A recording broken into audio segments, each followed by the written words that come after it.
Don't know a thing about them jungle-type lions, but I might be able to help you out with Stephen Lyons. How so, Shinwell? Did you know him? Well, he came in here from time to time whenever his ship was in port. Friend of mine up at Pentonville knew his brother. Says the two of them were lock-pickers of the ace variety. Anyways, just yesterday afternoon, Stephen Lyons comes in here with some red-headed fella. About an hour after Lyons left, in comes Derek Quinn, and he struts right over to this red-headed bloke. Who might Derek Quinn be? Don't know, sir. But I've never liked the looks of him, I haven't. What about Thomas O'Neill? Do you know anything about him? Don't believe I've ever met him. But from what I hear about the bloke, I'm surprised I didn't run into him in the slammer. What have you heard? It's only rumor, mind you. But he's suspected of every jewel theft from here to Timbuktu. And they says he'd two-time you in the wink of an eye if it'd line his pockets.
It appears that Barry and Thomas O'Neill are the sons of Carol and Olivia O'Neill. Very observant, Watson. It was nothing, Holmes.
I was wondering if you could tell me anything about the death of your sons, Lyons. Oh, I wish we could. You know, Barry has traveled all over the world. And to think it would happen right here in London. You've traveled with him, haven't you, Mrs. O'Neill? Yes, I did. For all 5 years of our marriage. But I must say I'm getting a bit weary of it. I mean, really, Mr. Holmes, it's no life for a married man to go traipsing all around the world. Of course it isn't. He should settle down and raise a family.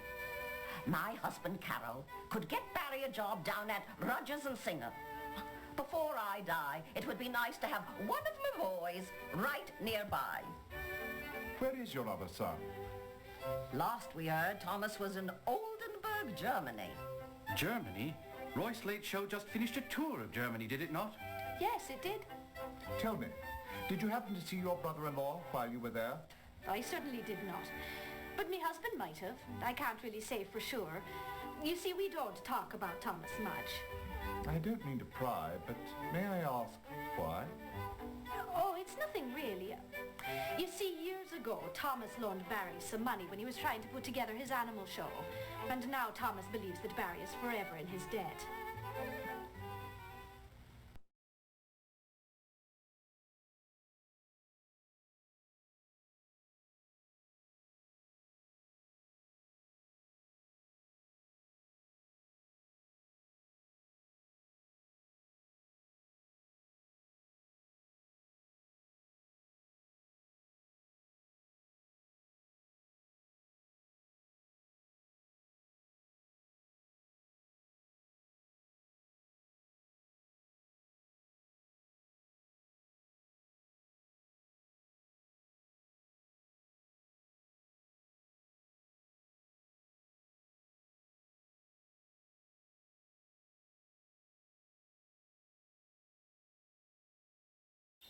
All this way and not a clue to help us solve this case.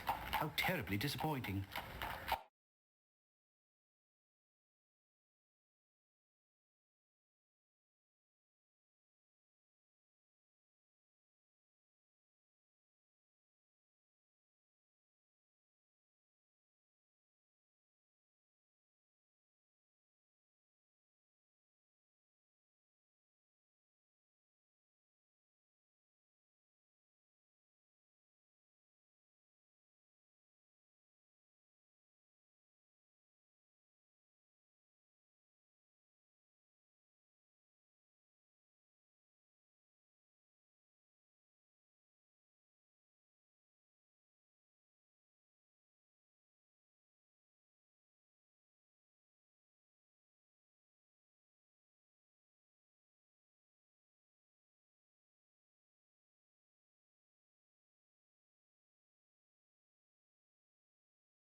Hear ye, hear ye. The Queen's Court stands in order.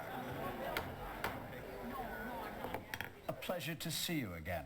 So it's the murder of the lions you're investigating, isn't it? Excellent. But first things first. Tell me, who murdered those unfortunate beasts? Remember, you're to choose either from your notebook or the directory.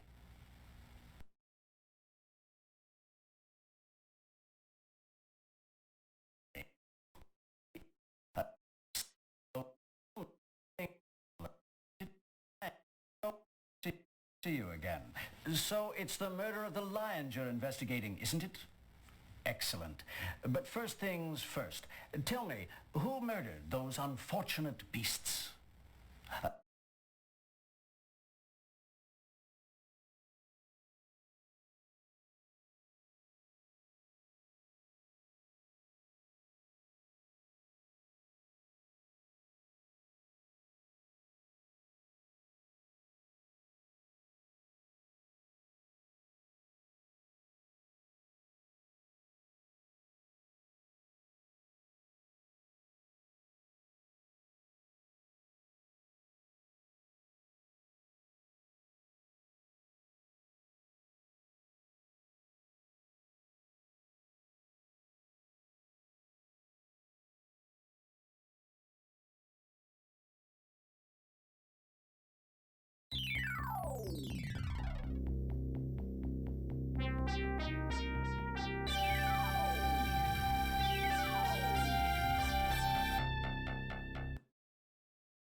I dare say, Holmes. I believe someone has left a note upon our door.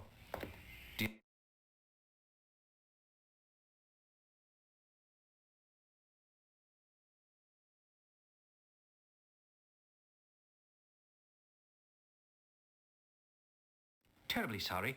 It seems you need to turn up a clue or so more before the case can be judged. Please do continue.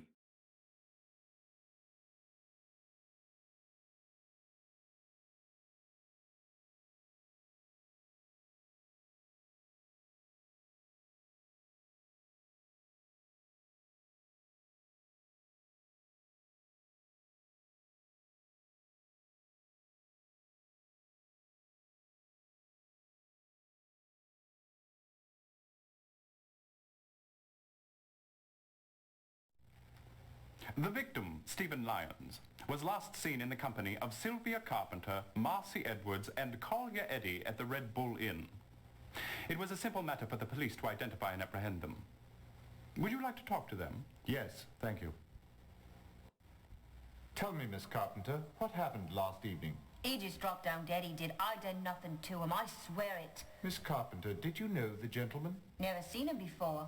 Marcy, me and Collier was just sitting around talking about this and that, and the sailor comes up and he says he'd like to join us. So we started off to Marcy's place. We only got a few steps and the sailor starts gasping for air. He made an awful sound and then he just keeled over dead. I took off like a shot. Did you notify the authorities? No, why should I? And then he just dropped over, dead as a doornail. That's precisely the story Miss Carpenter told us. Well, then that proves that it's the truth. Looks like the coppers got the wrong girl. But that ain't unusual, is it? I understand the man was robbed. Well, the man was dead. What use did he of a few quid? Dead or not, it's still stealing, my good woman. I was out for a little fun is all. Never seen the bloke before, and I had no cause to harm him. The police seem to think that his money and gold earring might have been cause enough. I took the opportunity as it came is all, but I didn't murder him for it.